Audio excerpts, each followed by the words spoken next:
Magandang araw sa inyo mga kabay. So, andito tayo ngayon sa trabaho mga kabay. So, pang-araw tayo. Tapos, ngayong araw na to is linggo. Ngayon, time check tayo mga kabay is mag-alas 3 na. So, pinihiyaan lang ako mga kabay ng ano. Share ko lang sa inyo dahil pinihiyaan ako ng pagkain dyan dito.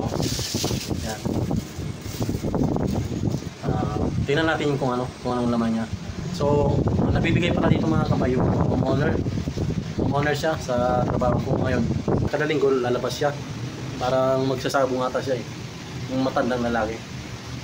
Kada linggo mo talaga mga kabay, di talaga masiruan. Magbibigay talaga siya ng Jollibee para sa amin. Mga gwardiya kung sino yung mga ka-duty pagdating ng linggo. Yung pang-araw. Tapos, Jollibee talaga yung mga kabay. Puro Jollibee yung yung bibigay niya. So, tama-tama mga kabay. Gutom na gutom ako. So inatay ko lang talaga si tatay na may dala siyang Jollibee. Kasi kaninang tanghali, mga 11 nagpatawag siyang try. Sabi ko ito na. Alis na si tatay. Tapos ngayon mag-aalas 3, binigyan niya sa akin yung Jollibee. Kaya di talaga ako kumain mga kabay kasi nantay ko talaga yung Jollibee. Kaya tara, let's go, tingnan natin yung Jollibee chicken niya. Tara. So ito mga kabay tingnan natin kung ilan yung ilan yung chicken niya.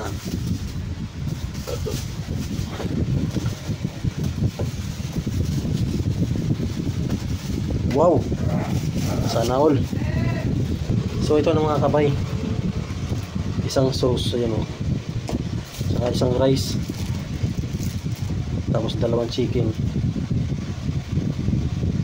Tara, let's go mga kabay, kain tayo, nagugutom na ako. Let's go mga kabayan. Tara, kain na. Alamiya ay. Lamiya ani ay. Lami kayo Sa Bisaya pa lami kayo.